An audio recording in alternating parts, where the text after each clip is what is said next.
안녕하세요. 밤이 깊었네요. 오늘 하루도 고생 많으셨죠?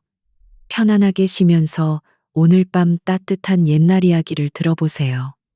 옛날 옛적의 강원도 깊은 산골 눈이 지붕을 누르고 바람이 문틈을 울고 가던 어느 추운 고을에 박설아 벼식화라는 아이가 살고 있었습니다. 아이의 이름은 눈꽃이었으나 그 아이의 삶은 눈꽃처럼 곱지도 자유롭지도 못했습니다. 아이는 태어날 때부터 한쪽 다리를 절었습니다. 걸음을 옮길 때마다 몸이 한쪽으로 기우뚱거렸고 그 모습은 맵찬 겨울바람에 꺾인 나뭇가지 같았습니다. 조선 땅에서 특히나 예법과 체면을 목숨처럼 여기는 양반 가문에서 태어난 아이에게 그 다리는 형벌과도 같았습니다. 설화는 본래 사대부 가문의 정녀 뒷유였으나 어머니가 난산 끝에 설화를 낳고 일찍 세상을 뜨자 아버지는 곧바로 새 부인을 들였습니다. 그가 바로 지금의 계모계무였습니다.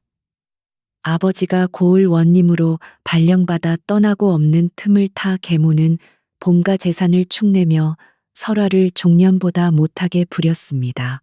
그날도 어김없이 해가 서산에 채 걸리기도 전에 설화는 산에서 내려와야 했습니다. 등에는 마른 나뭇가지가 금방이라도 부러질 듯한 지게에 가득 실려 있었습니다. 다리를 절며 눈길을 걷는 것은 보통 사람들보다 몇 곱절은 힘이 들었습니다. 내딛는 발자국마다 깊은 눈구멍이 생겼고 얼어붙은 흙이 거친 집신을 뚫고 들어와 발을 찔렀습니다. 마을 어귀에 다다르자 저녁 짖는 냄새가 매캐하게 피어올랐습니다.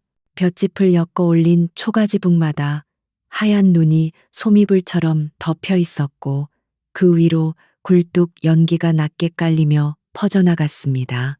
설화는 잠시 걸음을 멈추고 제 집 지붕을 바라보았습니다. 따뜻해 보이는 그곳이 설화에게는 얼음장 같은 산속보다 더 춥게 느껴질 때가 많았습니다. 애구저기 박서방네 맞다로네 저 가여운 것 쯧쯧 저리 절뚝거리니 어느 사내가 데려간다고. 동네 안악들의 수군거림이 귓가에 날아와 밝혔지만 설화는 아무 말 없이 고개를 더 깊이 숙였습니다. 그저 앙상한 어깨를 더욱 움츠리고 지게 끈을 고쳐 맬 뿐이었습니다. 삐걱하고 살인문을 밀고 들어가자 마당 한편에 쌓아둔 장작더미 옆으로 눈이 수북했습니다. 설화는 지게를 내려놓고 언손을 입김으로 녹이며 부엌으로 향했습니다. 차가운 흙바닥이 맨발로 디딘 듯 시렸습니다. 웬 약초 냄새가 이리 지독하냐. 따뜻한 안방에서 먼저 목소리가 날아왔습니다. 계모였습니다. 행여나 그 냄새가 우리 복부덩이 배다른 여동생을 이르는 말이었다. 애게 뵐까 무섭구나 썩 부엌으로 꺼지거라. 안방에서는 계모와 그녀가 낳은 딸 배다른 여동생 연화련화의 웃음소리가 담장을 넘을 듯 화사하게 피어났습니다. 연화는 설화와 달리 멀쩡한 두 다리와 고운 얼굴을 가졌고 그것이 곧 그 아이의 권력이었습니다. 설화는 묵묵히 부엌 아궁이 앞에 쭈그리고 앉았습니다. 얼어붙은 손으로 불씨를 살리고 마른 장작을 밀어 넣었습니다. 타닥타닥 불길이 붉은 혀를 날름거리며 살아나자 그제야 온몸이 조금 녹는 듯 했습니다. 가마솥에 차가운 물을 붓고 쌀을 안쳤습니다. 구수한 밥 냄새와 된장국 끓는 냄새가 부엌을 채웠습니다. 하지만 그 따뜻한 냄새 속에서도 설화는 늘 약초 냄새가 밴 별난 것띠였습니다. 설화가 가진 유일한 것은 어머니가 돌아가시기 전 알려주신 약초 지식이었습니다. 설화는 다리가 아파 멀리 뛰놀지 못하는 대신 툇마루에 앉아 산과들의 풀 이름을 외웠습니다. 어떤 풀이 열을 내리고 어떤 뿌리가 피를 먹게 하는지. 설화의 작은 손은 늘 흙과 풀물로 물들어 있었고 그 아이의 몸에서는 쌉쌀한 약초 향이 떠날 날이 없었습니다. 저녁상이 차려졌습니다. 뜨거운 밥과 김이 오르는 국, 정갈한 나물 반찬이 소반에 올랐습니다. 설아가 다리를 절며 조심조심 안방으로 상을 들여갔습니다. 어이쿠 칠칠 맞게 상 물릴 뻔했지 않느냐. 계모가 눈을 흘기며 타박을 주었습니다. 연화는 제 고운 한복에라도 뭐라도 튈까 싶어 몸을 사리며 설아를 비웃듯 쳐다봤습니다. 방에 냄새 밴다. 썩 물러가라. 설아는 아무 대답 없이 방을 물러나왔습니다. 그리고는 차가운 부엌 흙바닥에 주저앉아 가마솥에 눌어붙은 누룽지에 찬물을 부어 제 저녁을 때웠습니다. 안방에서 들려오는 까르르 웃음소리는 마치 다른 세상의 소리 같았습니다. 그날 밤 설아가 잠든 줄 알았던 계모는 연화에게 속삭였습니다. 내일은 정매쟁이, 중매쟁이 가오기로 했다. 내 혼처를 알아본다 하더구나. 한양에 뼈대 있는 가문이라 하니 정신 똑바로 차려야 한다. 어머니 정말이여요. 그럼 네가 시집만 잘 가면 이 지긋지긋한 시골 구석도 끝이다. 다만 저 절름발이가 설아는 어둠 속에서 두 눈을 감은 채 그 모든 소리를 들었습니다. 심장이 차가운 돌덩이처럼 아래로 아래로 가라앉는 것만 같았습니다. 이튿날 온 집안이 아침부터 분주했습니다. 계모는 연화에게 가장 고운 비단 저고리와 다홍치마를 입혔습니다. 분을 바르고 연지를 찍어 가뜩이나 흰 얼굴을 더 화사하게 꾸몄습니다. 설화는 새벽부터 일어나 마당에 눈을 쓸고 길을 텄습니다. 부엌에서는 정매쟁이에게 대접할 술과 안주를 준비하느라 쉴 틈이 없었습니다. 오후가 되자 입심 좋기로 소문난 정매쟁이가 요란한 목소리와 함께 살인문을 들어섰습니다. 아이고, 박찬봉 댁마님이신가요? 날이 이리 추운데도 댁에 복을 전하러 이 늙은이가 한달음에 달려왔지요. 계모는 버선발로 뛰어나가 정매쟁이를 맞았습니다. 오시느라 고생하셨습니다. 어서 따뜻한 아랫목으로 드시지요. 안방에서는 융숭한 대접이 시작되었습니다. 술이 몇 순배 돌고 정매쟁이의 너스레가 극에 달했습니다. 우리 연화 씨 말입니까? 아이고, 이 고을에 이런 인물이 또 없습니다. 자태는 하늘에서 내려온 선녀요. 마음씨는 비단결이라 한양에서도 이런 규수는 찾기 어렵지요. 계모는 입이 귀에 걸렸습니다. 연화는 수줍은 듯 고개를 숙이고 있었지만 입가의 미소는 감추지 못했습니다. 바로 그때였습니다. 설화는 어제 캐어 말려둔 약초를 광주리에 담아 처마 밑에 넣기 위해 안방 앞 툇마루를 지나가야 했습니다. 최대한 소리를 죽이고 벽에 바싹 붙어 절뚝절뚝 걸음을 옮겼습니다. 하지만 그 소리를 정매쟁이가 놓칠 리 없었습니다. 저 아이는 뉘어 순간 안방의 공기가 얼어붙었습니다. 계모의 얼굴이 하얗게 질렸습니다. 아, 저것은 제 맏딸입니다만 정매쟁이는 미간을 찌푸리며 설화의 다리를 훑어보았습니다. 그 노골적인 시선에 설화는 몸을 떨었습니다. 아이고, 박찬봉댁 복 달아나는 소리 좀 안 나게 하시오. 정매쟁이가 혀를 찼습니다. 저런 절름발이가 한 집에 같이 있으니 아이고, 저건 업보, 엿보, 요, 업보. 저런 아이가 집안에 떡하니 버티고 있으면 멀쩡한 우리 연화 씨의 복까지 다 막아버리는 것이오. 쯧쯧. 한양 댁에서 알면 혼사가 깨질지도 모를 일입니다.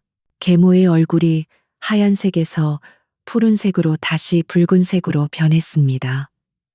애써 쌓아 올린 모든 것이 무너지는 소리였습니다. 죄송합니다. 제가 단속을. 계모는 정매쟁이에게 머리를 조아렸습니다. 그날 밤 정매쟁이가 돌아가고 난 뒤 집안은 폭풍전야처럼 고요했습니다. 연화는 제 방에서 훌쩍이며 계모에게 투정을 부렸습니다. 어머니, 저 언니 때문에 내 혼삿길 막히면 어떡해요? 다 저 언니 때문이야. 계모는 아무 말 없이 부엌으로 갔습니다. 설화는 툇마루 구석에 널어놓았던 약초 광주리를 챙기고 있었습니다. 너 때문이야. 계모가 얼음장 같은 목소리로 말했습니다. 다 너 하나 때문에 네가 이 집에 붙어 있는 것 자체가 재앙이다. 계모는 이성을 잃은 듯 달려들어 설화의 약초 광주리를 낚아챘습니다. 그리고는 마당 한가운데 눈밭으로 거칠게 내던졌습니다. 와르르. 설화가 며칠간 산을 헤매며 정성껏 캐고 다듬었던 약초들이 하얀 눈밭 위로 처참하게 흩어졌습니다. 어머니. 설화가 처음으로 소리내어 외쳤습니다. 어머니, 누가 내년 어미냐? 계모는 설화의 뺨을 거세게 올려붙였습니다. 설화는 힘없이 눈밭에 쓰러졌습니다. 이 집안의 재앙 덩어리, 차라리 내 어미 따라 죽어버렸으면 좋았을 것을 왜 살아서 내 앞길을 막고 내 딸 앞길을 막는 게냐. 악에 바친 고함이 눈 내리는 밤하늘을 갈랐습니다. 설화는 쓰러진 채 흩어진 약초를 바라보았습니다. 볼이 얼얼하고 입가에서 비릿한 피맛이 났지만 그보다 더 아픈 것은 가슴이었습니다. 설화는 울지 않았습니다. 다만 소리 없이 눈물만 뺨을 타고 흘러내려 차가운 눈밭을 적셨습니다. 그리고는 천천히 아주 천천히 무릎으로 기어가듯 흩어진 약초들을 하나씩 하나씩 주워 담기 시작했습니다. 시린 손가락으로 눈을 파헤치며 부러진 당귀 조각, 짓밟힌 감초 뿌리를 찾았습니다. 그 모습은 마치 제 부서진 삶의 조각들을 주워 모으는 것만 같았습니다. 그날 밤 이후 설화의 삶은 더욱 깊은 얼음 속으로 가라앉았습니다. 계모는 설화를 그림자 취급조차 하지 않았고 연화의 혼사를 성사시키기 위해 온갖 정성을 쏟았습니다. 그러던 며칠 뒤 하늘이 뚫린 듯 거대한 눈보라가 산골 마을을 덮쳤습니다. 바람은 늑대처럼 울부짖었고 눈은 앞을 분간할 수 없을 만큼 쏟아져 내렸습니다. 살인문은 눈에 파묻혀 열리지 않았고 사람들은 집 안에 갇힌 채 공포에 떨었습니다. 바로 그때 안방에서 연화가 끙끙 앓는 소리를 내기 시작했습니다. 어머니, 나 머리가 아파. 으슬으슬 추워요. 달려간 계모가 연화의 이마를 짚어보곤 사색이 되었습니다. 불덩이 같았습니다. 아이고, 내 딸아, 이 무슨 일이냐. 사실 연화의 병은 그저 지독한 겨울 감기, 즉 호환에 불과했습니다. 하지만 귀하게만 자라온 연화는 작은 아픔도 견디지 못했고 계모의 눈에는 당장 딸이 죽을 병에 걸린 것처럼 보였습니다. 계모는 무당처럼 머리를 풀어헤치고 방바닥을 쳤습니다. 다 그년 때문이야. 그 절름 발인년이 집안에 있으니 부정 이든 개야. 그년이 매일같이 만지는 그 음침한 약초 냄새가 우리 연화의 복을 다 앗아간 게다. 광기에 사로잡힌 계모는 부엌으로 달려갔습니다. 설화는 궂은 날씨에 쑤시는 다리를 주무르며 아궁이 앞을 지키고 있었습니다. 네가 내 딸을 이렇게 만들었다. 계모는 설화의 머리채를 휘어잡았습니다. 네가 재앙을 몰고 왔어. 이 상문살 성문 삭긴 년. 어머니, 그게 무슨 말씀이세요? 저는 닥쳐라. 네가 내 딸을 살릴 수 있는 방법은 단 하나뿐이다. 계모의 눈이 번뜩였습니다. 이 산 너머 깊은 골짜기에 눈 속에 영지가 핀다고 들었다. 하늘이 내리는 약초라 죽은 사람도 살린다더구나. 당장 가서 그 영지를 구해오너라. 설화의 눈이 커졌습니다. 눈 속의 영지라니. 그것은 전설 속에나 나오는 혹은 수십 년 묵은 산삼보다 귀하다는 약초였습니다. 게다가 이 눈보라 속에 산을 넘는다는 것은 어머니, 지금은 눈보라가 앞이 보이지 않습니다. 산에 오르면 죽습니다. 죽어 네가 죽든 말든 내 알 바 아니다. 계모는 설화를 마당으로 끌어냈습니다. 차가운 눈바람이 살을 애는 듯했습니다. 네가 그 약초를 구해오지 못하면 연화가 죽는다. 연화가 죽으면 나도 너를 가만두지 않을 게다. 차라리 이 눈밭에서 얼어 죽거라. 만약 빈손으로 돌아온다면 내 손으로 내 다리를 부러뜨려 쫓아낼 것이니 그리 알거라. 그것은 사실상 설아에게 죽으라는 명령이었습니다. 이 눈보라 속에 약초를 구하러 가는 것은 호랑이 아가리 속으로 제 발로 걸어 들어가는 것과 같았습니다. 하지만 설아는 저항하지 않았습니다.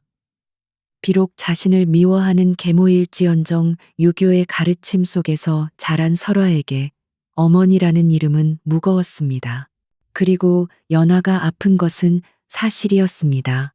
어쩌면 정말 기적이라도 일어나 약초를 구할 수 있을지도 모른다는 신락 같은 희망. 설화는 부엌으로 돌아가 낡은 솜저고리를 하나 더 껴입었습니다. 그리고 늘 허리에 차고 다니던 작은 약초, 주머니와 산을 탈 때 쓰던 호미를 챙겼습니다. 마지막으로 등불 떡용을 넣은 등잔을 조심스레 품에 안았습니다. 다녀 오겠습니다. 그 목소리는 눈보라 소리에 묻혀 누구에게도 닿지 않았습니다. 설화는 살인문을 나섰습니다. 문을 여는 순간 거대한 눈의 장벽이 설화를 집어삼킬 듯 덮쳤습니다. 한 치 앞도 보이지 않았습니다. 길은 이미 사라진 지 오래였습니다. 오직 바람 소리와 제 심장 소리만이 귓전을 때렸습니다. 절뚝절뚝 한 걸음 내딛기가 천근만근 같았습니다. 아픈 다리가 시리다 못해 감각이 없어졌습니다. 눈은 무릎까지 차올랐고 곧 허리까지 차오를 기세였습니다. 어머니, 살아계신 어머니. 설화는 돌아가신 친어머니를 떠올렸습니다. 그분이었다면 이 추운 날씨에 자신을 이렇게 내몰았을까, 얼마나 걸었을까. 시간 감각이 사라졌습니다. 산 중턱에 다다랐을 때 설화는 이미 온몸이 얼어붙어 있었습니다. 등불은 거센 바람에 진작 꺼져버렸습니다. 더 이상 못 가겠다. 그때였습니다. 발밑이 훅 꺼지는 느낌과 함께 설화는 몸의 균형을 잃었습니다. 아, 짧은 비명과 함께 설화는 눈 덮인 낭떠러지 아래로 굴러떨어졌습니다. 다행히 깊은 골짜기는 아니었습니다. 두꺼운 눈이 이불처럼 깔린 덕에 뼈가 부러지지는 않았지만 설화는 그대로 정신을 잃고 말았습니다. 차가운 눈이 설화의 몸 위로 소리 없이 쌓여갔습니다. 시간이 얼마나 흘렀을까? 정신을 차린 설화는 자신이 어둠 속에 누워 있음을 깨달았습니다. 이상하게도 바람 소리가 들리지 않았습니다. 춥지도 않았습니다. 여기가 저승인가? 설화는 천천히 눈을 떴습니다. 희미하게, 아주 희미하게 빛이 보였습니다. 자신이 품에 안고 있던 등잔이었습니다. 넘어져 굴렀음에도 기적적으로 불씨가 살아있었고 지금은 작은 동굴 안을 밝히고 있었습니다. 설화는 굴러떨어지면서 눈에 파묻힌 작은 바위굴로 들어온 것이었습니다. 살았구나. 안도의 한숨을 내쉬던 설화는 그제야 깨달았습니다. 이 동굴 안에는 자신이 혼자가 아니었습니다. 저만치 구석에 누군가 웅크리고 있었습니다. 처음에는 커다란 짐승인가 싶어 심장이 멎을 뻔했습니다. 하지만 자세히 보니 사람이었습니다. 설화는 아픈 다리를 이끌고 조심스레 다가갔습니다. 그는 사내였습니다. 찢어진 군복 군服을 입고 있었고 그 주위로는 검붉은 피가 눈과 엉겨붙어 있었습니다. 그는 미동도 없이 쓰러져 있었습니다. 저기요, 괜찮으십니까? 설아가 떨리는 목소리로 불렀지만 대답이 없었습니다. 설아는 등잔을 가까이 가져갔습니다. 사내의 얼굴은 피와 흙으로 범벅이 되어 있었지만 그 속에서도 굳게 닫힌 입술과 높은 콧날이 범상치 않은 기운을 풍겼습니다. 설아의 시선이 사내의 옆구리로 향했습니다. 아, 깊은 자상츠숑. 칼에 베인 상처였습니다. 상처는 이미 흉측하게 벌어져 있었고 고름이 차오르기 시작했습니다. 이마를 짚어보니 불덩이 같았습니다. 이대로 두면 하룻밤을 넘기기 어려울 터였습니다. 순간 설아는 계모의 명령도 연화의 병도 자신의 처지도 모두 잊었습니다. 설아의 눈앞에는 오직 죽어가는 한 생명만이 있었습니다. 설아의 품성 빈싱, 즉 사람을 살리고자 하는 본능이 깨어났습니다. 설아는 즉시 동굴 밖으로 기어 나갔습니다. 눈보라는 조금 잦아든 듯 했지만 여전히 매서웠습니다. 설아는 동굴 입구에서 가장 깨끗한 눈을 한 움큼 퍼왔습니다. 그리고는 제 허리에 찬 약초 주머니를 풀었습니다. 다행이다. 아직 남아 있었어. 설아는 먼저 눈으로 사내의 상처를 조심스럽게 닦아냈습니다. 피고름이 엉겨붙은 상처를 닦아낼 때마다 사내가 고통스러운 신음을 흘렸지만 설아는 망설이지 않았습니다. 그리고는 주머니에서 말린 약초 두어 가지를 꺼내 제 입에 넣었습니다. 잘근잘근 쓴 물이 입안에 가득 찰 때까지 씹었습니다. 하나는 피를 먹게 하는 부들꽃가루 포항이었고 다른 하나는 열을 내리고 독을 빼는 인동옌동 덩굴 잎이었습니다. 설아는 씹은 약초를 뱉어 사내의 상처에 정성껏 발랐습니다. 제발, 제발 살아나세요. 다음이 문제였습니다. 붕대가 없었습니다. 설아는 잠시 망설이다가 제 속치마 자락을 손으로 찢었습니다. 치익, 거친 소리와 함께 흰 천이 뜯겨 나왔습니다. 설아는 그 천으로 사내의 허리를 단단히 감쌌습니다. 하지만 사내의 몸은 여전히 얼음장처럼 차가워지고 있었습니다. 열은 오르는데 몸은 식어가고 있었습니다. 설아는 마지막 남은 땔감을 모아 작은 불을 피웠습니다. 하지만 그것만으로는 부족했습니다. 설아는 사내의 곁에 바싹 다가가 누웠습니다. 그리고는 제 솜저고리를 풀어 사내의 상체를 덮고 자신도 그 품 안으로 파고들었습니다. 차가운 사내의 몸에 설아의 작은 온기가 전해지기 시작했습니다. 그렇게 꼬박 사나흘이 지났습니다. 동굴 밖은 여전히 겨울 왕국이었지만 동굴 안에서는 생명의 사투가 벌어지고 있었습니다. 설아는 지극정성으로 사내를 간호했습니다. 목이 마를까 싶어 눈을 녹여 물을 만들고 제 입으로 그 물을 데워 조금씩 흘려 넣어 주었습니다. 열이 오르면 밤새도록 눈을 가져다 이마를 닦아 주었고 약초를 갈아 상처에 발랐습니다. 닷새째 되는 날 아침이었습니다. 사내가 긴 신음과 함께 눈을 떴습니다. 설아는 너무 기쁜 나머지 외칠 뻔했습니다. 깨어나셨. 그러나 설아의 말은 목구멍 안으로 다시 들어갔습니다. 사내의 눈빛 때문이었습니다. 그것은 사람의 눈빛이 아니었습니다. 깊은 산속에서 막다른 길에 몰린 부상당한 짐승의 눈빛이었습니다. 살기사티와 극도의 경계심으로 가득 차 있었습니다. 사내는 자신이 누구인지, 여기가 어디인지 파악하기도 전에 본능적으로 품속을 더듬었습니다. 그리고는 날카로운 단검 단겜을 뽑아들었습니다. 흡! 사내는 고통을 참으며 몸을 일으키려다 말고 단검을 설아의 목에 겨누었습니다. 누구냐? 내년은 쉰 목소리가 동굴 안을 울렸습니다. 설아는 숨이 멎는 것 같았습니다. 날카로운 칼날이 목에 피부를 파고드는 것이 느껴졌습니다. 하지만 설화는 두려워하지 않았습니다. 대신 사내의 눈을 똑바로 바라보았습니다.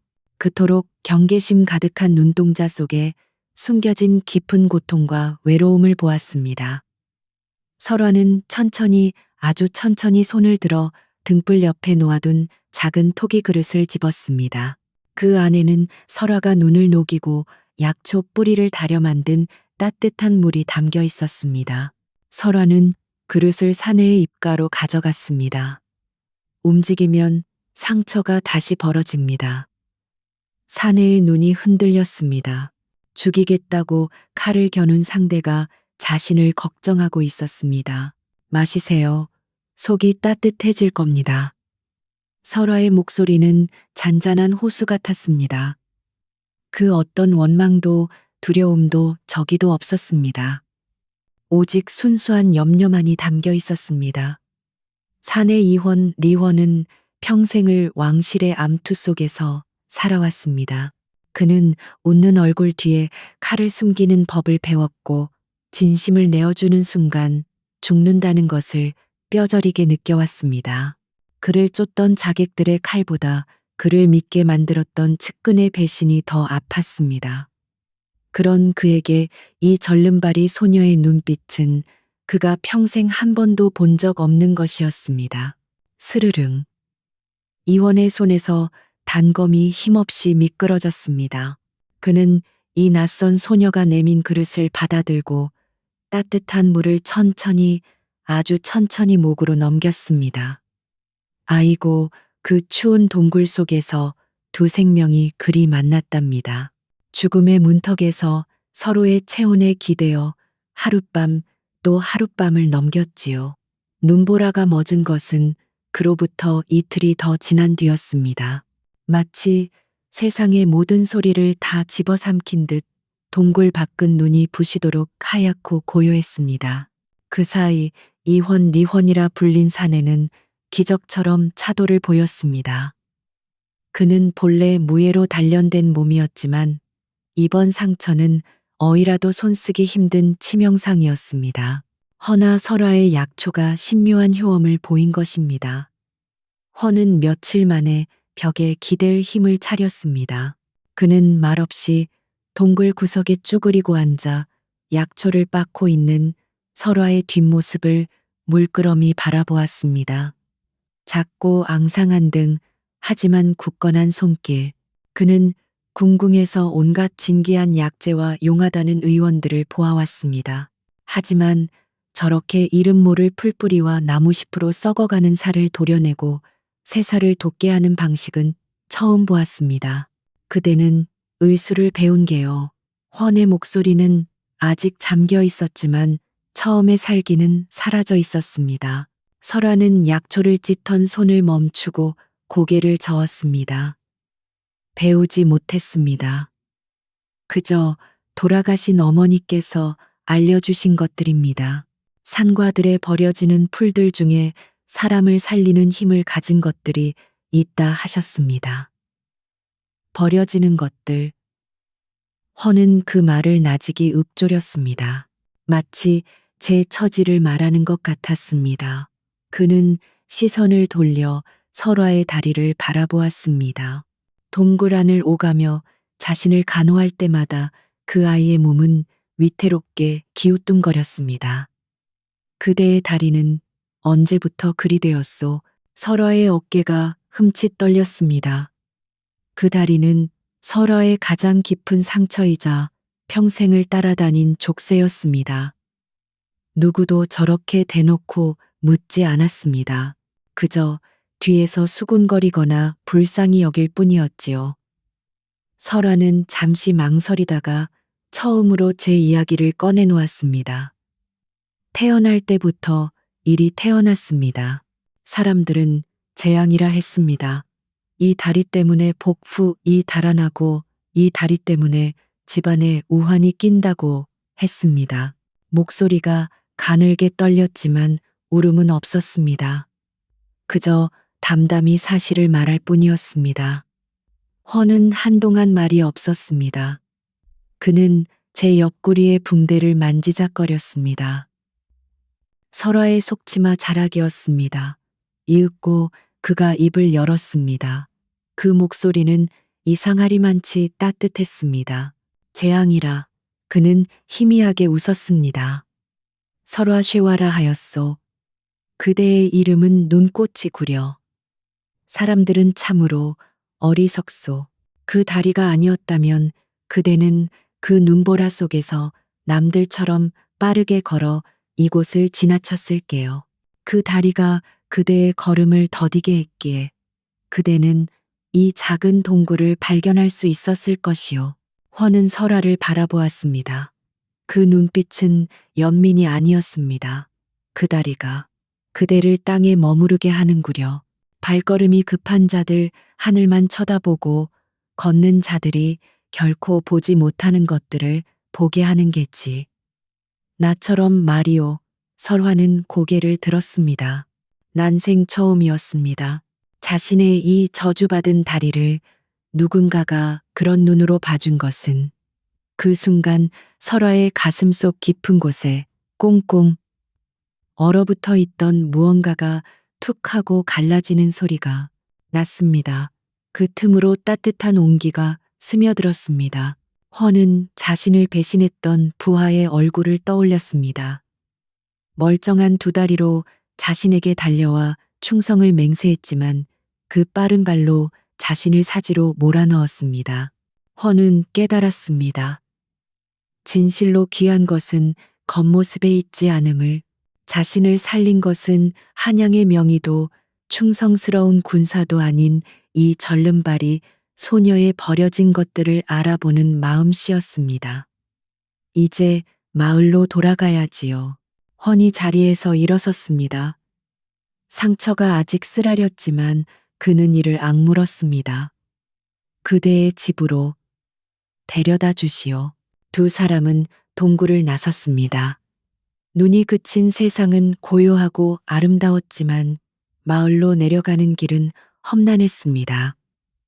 헌은 아직 기력이 온전치 않았습니다.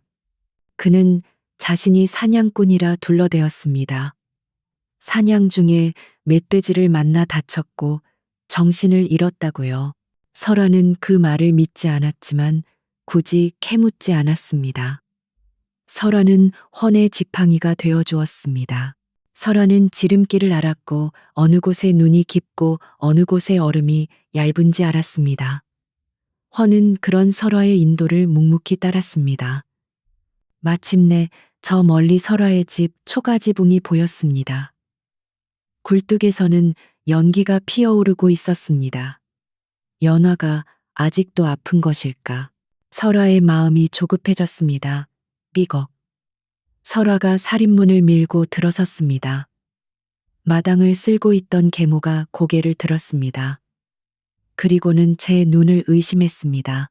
죽은 줄 알았던 아니 죽으라고 내쫓았던 설화가 살아 돌아온 것이었습니다.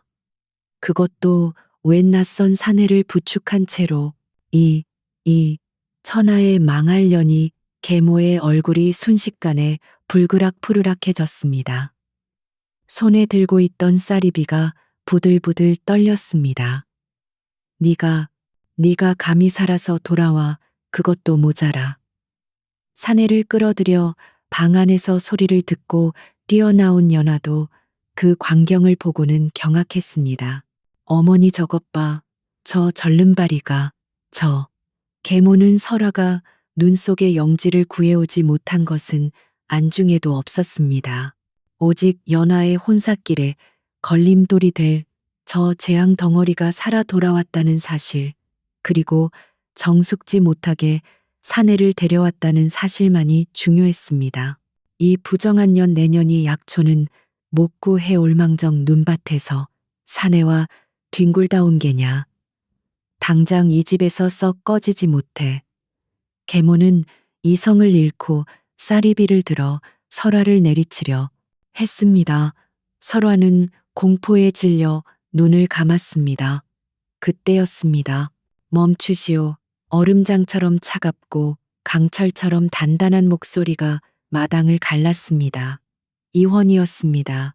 그는 비록 남루한 사냥꾼의 옷을 걸치고 있었지만 그 목소리에는 감히 거역할 수 없는 위엄 외임이 서려 있었습니다.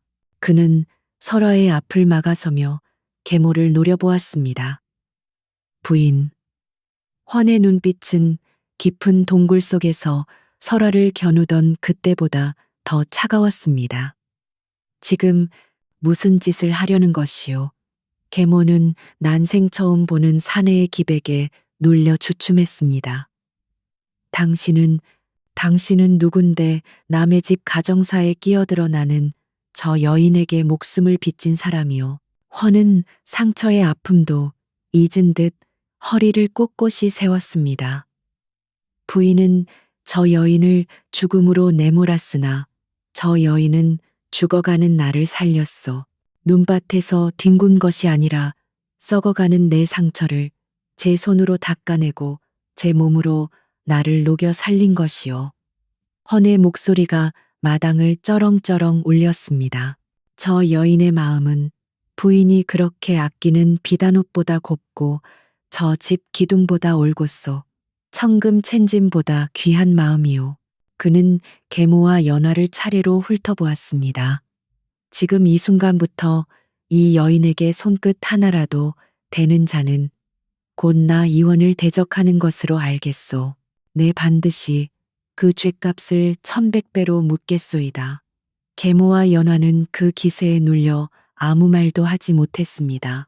그저 낯선 사냥꾼의 입에서 나오는 양반 사대부도 함부로 쓰지 못할 위압적인 말투에 어안이 벙벙할 뿐이었습니다. 그리고 설화는 자신의 앞에 서 있는 비록 옷은 남루하지만 산처럼 굳건한 그 사내의 등을 바라보았습니다. 설화는 처음으로 계모 앞에서 고개를 숙이지 않았습니다. 자신을 재앙이라 부르는 세상 앞에서 처음으로 당당히 고개를 들었습니다. 그때부터였습니다. 마을에 이상한 소문이 돌기 시작한 것은 지독한 눈보라가 그친 뒤 마을에는 역병, 익병이 돌았습니다. 겨울에 웬 역병이냐 하겠지만 갑작스러운 폭설로 우물이 오염되고 갇혀 지내던 사람들이 하나둘 시름시름 앓기 시작했습니다. 아이들은 열이 끓었고 노인들은 설사병에 기력을 잃었습니다. 고을의 작은 의원은 그저 삿된 기운이 돌아서 그렇다며 부적이나 태울 뿐 속수무책이었습니다. 마을은 공포에 휩싸였습니다. 바로 그때 설화가 움직였습니다. 설화는 증상을 살피더니 이내 고개를 끄덕였습니다. 물이 문제입니다. 눈 녹은 물에 짐승의 사체라도 섞인 게 틀림없습니다. 설화는 즉시 헌에게 말했습니다. 헌이, 아니 나으리, 저를 좀 도와주십시오. 지금 당장 마을 사람들에게 우물물을 마시지 말고 반드시 물을 끓여 마시라고 일러야 합니다. 헌은 설화의 눈에서 동굴 속에서 자신을 살리던 그 결연함을 보았습니다. 알겠소. 내가 사람들을 모으겠소. 그대는 약을 준비하시오. 두 사람은 마치 오랫동안 손발을 맞춘 사람들처럼 일사불란하게 움직였습니다. 헌은 아직 성치 않은 몸이었지만 마을 이장리장을 찾아가 특유의 위엄으로 상황을 설명하고 사람들을 통제했습니다. 그는 천성적으로 사람을 조직하고 지휘하는 데 능숙했습니다. 설화는 제 약초 광주리를 들고 산으로 향했습니다.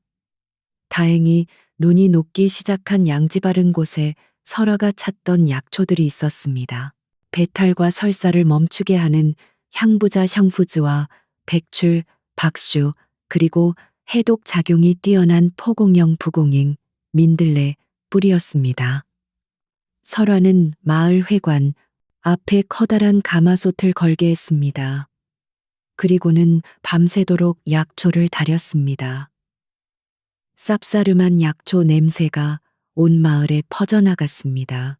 헌은 그 약을 사람들에게 공평하게 나누어 주었습니다.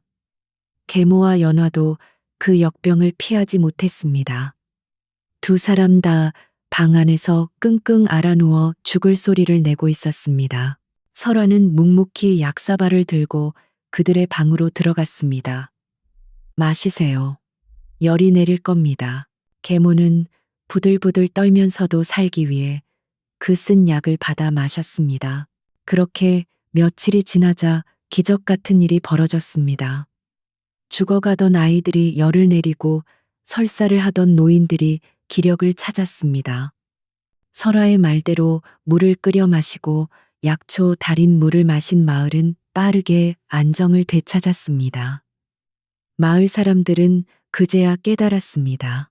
그들이 그토록 손가락질하고 재앙이라 불렀던 그 절름발이 처녀 설화가 자신들의 목숨을 구했다는 것을. 사람들은 더 이상 설화를 절름발이라 부르지 않았습니다. 어떤 이는 설화를 애기 시내라 불렀고 어떤 이는 두 손을 모아 약초 보살이라 불렀습니다. 설화의 집 앞에는 고마움의 표시로 감자나 옥수수를 들고 오는 마을 사람들로 문전성시를 이루었습니다. 설화는 그 모든 칭송 앞에서도 그저 묵묵히 약초를 다듬을 뿐이었습니다. 하지만 분명히 달라진 것이 있었습니다. 그 아이의 어깨는 더 이상 움츠러들어 있지 않았고 그 걸음은 여전히 절뚝거렸지만 그 누구보다 당당하고 굳건해 보였습니다. 씨앗은 가장 춥고 어두운 땅 속에서 마침내 싹을 틔운 것입니다. 설화가 약초보살이라 불리게 된 후로 마을에는 조금씩 온기가 돌기 시작했습니다. 지독했던 겨울이 물러가고 처마 밑에 매달린 얼음 기둥 고드름, 이 노가 물방울을 뚝뚝 떨어뜨렸습니다. 봄이 오고 있었습니다. 헌은 설화의 집 바깥에 머물며 기력을 회복했습니다. 그는 더 이상 자신을 사냥꾼이라 속이지 않았지만 그렇다고 자신의 신분을 밝히지도 않았습니다. 그저 한양에서 급한 변을 당해 쫓기던 무관, 오관이라 둘러댈 뿐이었습니다.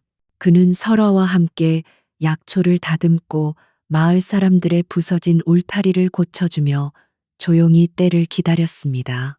설화의 계모와 연화는 쥐죽은 듯이 지냈습니다. 마을 사람들의 따가운 눈총과 헌의 존재감 때문에 감히 설화를 구박할 엄두를 내지 못했습니다. 하지만 그들의 눈에는 여전히 도끼가 서려 있었습니다. 그러던 어느 날 정오였습니다. 평화롭던 마을 어귀가 갑자기 소란스러워졌습니다. 쿵쿵쿵 땅이 울리는 듯한 말발굽 소리, 그리고 쇠와 쇠가 부딪히는 섬뜩하고도 정제된 소리. 마을 사람들은 일손을 놓고 공포에 질려 내다보았습니다. 산적대라도 내려온 것일까? 마을 공터로 눈이 부신 갑옷으로 무장한 한 무리의 군사들이 들어섰습니다. 그들은 한눈에 보아도 평범한 광군이 아니었습니다. 용록 무늬가 새겨진 깃발과 한치의 오차도 없는 대열. 그들은 조선에서 가장 정예한 군대 바로 내금이었습니다. 웬일이냐, 웬 군사들이. 마을 사람들이 겁에 질려 웅성거렸습니다. 말에서 내린 장수정수는 얼굴에 흉터가 있는 위험 있는 사내였습니다. 그는 마을 이장을 불러 세웠습니다. 이 근방에서 혹 낯선 사내를 보지 못했는가? 한양에서 온 상처를 입은 사내다. 바로 그때였습니다. 설화가 끓인 약초물을 담은 그릇을 들고 마당으로 나오다가 헌이 그 뒤를 따랐습니다. 설화, 그릇이 무거우니 내가. 헌의 목소리를 들은 장수는 벼락이라도 맞은 듯 그 자리에 굳었습니다. 그는 천천히 믿을 수 없다는 표정으로 고개를 돌렸습니다. 남루한 사냥꾼의 옷을 입고 서 있는 헌의 얼굴. 장수의 눈이 크게 뜨이더니 이내 붉게 물들기 시작했습니다. 저하. 장수는 들고 있던 투구를 내던지고 그 자리에 엎드렸습니다. 그가 무릎을 꿇는 소리는 마당을 울렸습니다. 세자 저하 소장, 내금이장 박무진 저하를 배웁니다. 그의 외침이 끝나자마자 마을을 가득 메웠던 수십 명의 내금이 군사들이 일제히 한쪽 무릎을 꿇었습니다. 철커덩 하는 쇳소리와 함께 그들은 모두 머리를 조아렸습니다. 세자 저하를 배웁니다. 세자 저하를 배웁니다. 온 마을이 숨을 죽였습니다. 굴뚝에서 피어오르던 연기마저 멈춘 듯 했습니다. 마을 사람들은 얼어붙었습니다. 자신들과 함께 울타리를 고치고 약초물을 나르던 저 사냥꾼이 이 나라의 다음 임금이 될 세자 저하라고 모든 마을 사람들이 그 자리에 엎드려 머리를 땅에 박았습니다. 감히 고개를 드는 이가 없었습니다. 안방에서 이 소동을 엿듣던 계모와 연화의 얼굴은 하얀 종이장보다 더 새하얘졌습니다. 새세자, 저하, 그 사냥꾼 놈이 계모는 눈앞이 아찔해지며 그 자리에 혼절에 쓰러졌습니다. 연화는 악소리도 못 내고 다리가 풀려 주저앉은 채 그저 파랗게 질린 입술만 달달 떨었습니다. 내금이 군사들이 즉시 두 사람을 마당으로 끌어냈습니다. 정신을 차린 계모는 헌의 발치에 엎드려 땅바닥에 이마를 찍기 시작했습니다. 저하 죽을 죄를 지었나이다. 소인이 무지하여 하늘 같은 분을 몰라 뵙고 연하도 그 옆에서 짐승처럼 울부짖으며 빌었습니다. 살려주시옵소서. 저하 살려주시옵소서. 헌은 차가운 눈으로 그들을 내려다보았습니다. 그 눈에는 동굴 속에서 설화를 바라보던 온기는 한 줄기도 남아있지 않았습니다. 마침내 헌이 입을 열었습니다. 그 목소리는 봄바람이 아닌 겨울의 얼음장 같았습니다. 내가 너희의 목숨을 거두지는 않겠다. 계모와 연화가 희미한 희망을 품고 고개를 들었습니다. 너희의 목숨 따위는 내 손을 더럽힐 가치조차 없기 때문이다. 헌의 목소리가 단호하게 울려 퍼졌습니다. 여봐라. 저 두 여인의 전 재산을 몰수하라. 군사들이 즉각 움직였습니다. 설화 씨의 친모가 남긴 저 옥토를 포함하여 그동안 저들이 불이하게 쌓아 올린 모든 것을 거두어 이 마을에서 가장 가난하고 병든 이들에게 공평하게 나누어 주라. 그리고 헌은 두 여인을 향해 말했습니다. 너희에게 내리는 가장 큰 형벌은 죽음이 아니라 삶이다. 살아라. 살아서 너희가 그토록 재앙이라 부르며 짓밟았던 이가 이 나라에서 가장 존귀한 여인이 되는 모습을 평생토록 똑똑히 지켜보아라. 그리고 남은 생을 너희가 무시했던 이 마을 사람들의 경멸과 손가락질 속에서 구차하게 살아가라. 그것이 너희가 지어야 할 죗값이다. 계모와 연화는 그 자리에 실신한 듯 쓰러져 더 이상 아무 말도 하지 못했습니다. 그것은 죽음보다 더한 형벌이었습니다. 마을은 여전히 적막에 휩싸인 채 모든 이가 땅에 엎드려 있었습니다. 헌은 그들을 뒤로하고 천천히 한 사람에게로 걸어갔습니다. 설화였습니다.